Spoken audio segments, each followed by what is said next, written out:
What's up, guys? My name is Spencer Howe. Thank you for tapping into my YouTube channel. Today's video is for my buyers, okay? Whether you're a first-time home buyer or it's been a while since you purchased, this video is your transaction simplified. Wanna own it, pick up your phone and call me. Call me. Do you rent wanna own it, pick up your phone and call me. Call me. Do you rent wanna own it, pick up your phone and call me. Call me. Do you rent wanna own it, pick up your phone and call me. Call me. So guys, my number one tip is know your credit profile. And what that essentially means is that before you speak to a lender, you should have an idea of what your credit score is looking like. You can use myfico.com as a resource to find your credit pool. In fact, lenders actually use myfico.com to approve you for a home loan. So when you go to the app, look for mortgages, pull your credit score and know your worthiness, okay? The other side of that coin is so you'll know what type of financing. Remember, the higher your credit score is, the lower your interest rate is going to be. So even though interest rates are a little high right now, historically low, but a little up right now, if you have great credit scores, you can get the best rate that's available to you. In addition to that, guys, 580 or higher credit score, FHA loan. 620 is going to qualify you for a conventional or a VA loan, okay? And then 640 or higher is typically going to be like your no money down loans, such as USDA or down payment assistance. So know your credit profile before speaking with a lender. That's important. Tip 2 I have for you guys is have access to liquid cash, okay? In this market right now, it's going to take a lot of cash to get a deal done. We're still in the seller's market because in Dallas-Fort Worth, we have about 1.2 months worth of inventory, which means that we have a shortage. So closing costs, survey, title policy, HOA certificate, earnest money, option money, all of those costs of the transaction as a buyer, you're going to be prepared to carry most of those costs. So have access to liquid cash, whether it be gifted or saved, okay? My third tip for you guys is consult 2 or more lenders. And the reason why that's important is because you want to make sure that you're getting the lowest interest rate possible. At the same time, you're getting the most money. So that's why it's important to talk to 2 or more lenders and understand that every lender has different qualification processes.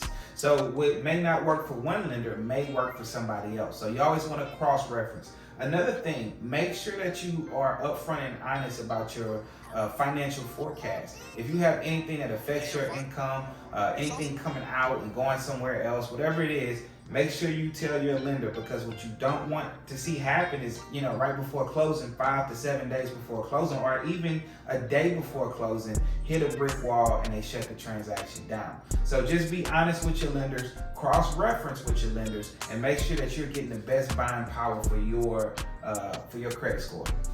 So guys, tip number 4 is to shop below the top end of your budget. One of our previous tips was that you have access to liquid cash.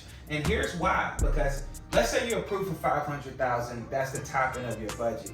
Just because you're approved for that amount does not mean you have to buy at that amount. And with interest rates being a little bit up, offers are still coming in over asking, somewhere between 2.8 to 3% over asking. You're going to want to make sure that you guys are covered financially. So in this scenario, if you're approved for $500,000, I would be shopping somewhere between $460 and $480. Okay, and the reason why is because, again, cash reserves are going to be the difference maker. If you find a house that's listed for $480,000 and you put an offer, let's just say you go $15,000 over asking and you put in an offer at $495. Well, in that scenario, if it appraises for $490, then in that case, your cash reserves come in handy because you have to bring an additional $5,000 to the table to get this deal done. So that's why it's important that you guys have the cash available, but also shop below the top end of your budget. So guys, tip number 5 that I have for you is be aggressive with your option money. I can't tell you how many deals that I happened to win because we did structure in an aggressive option money clause. And so what the option money is the money that you're going to put up to take the house off the market to conduct your inspection. So right now in this market, don't expect to go more than 5 days for an inspection period. And the reason why we say be aggressive, I would recommend that you guys start with somewhere around $700 all the way up to $1,000 for option, okay? And the reason why this is important is because when the listing agent and the seller get that offer and you're being aggressive on your option money, they're going to say, wow, they're willing to put some skin in the game. Because if you put $250, that's, anybody can throw $250 at a contract. For the seller, for a listing agent, that's not aggressive enough for your offer to stand out, okay? Be advised that if you do back out, you will lose your option money.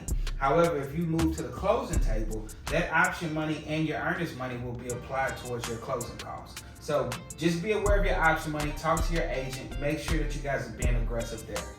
Our number 6 tip is date the rate.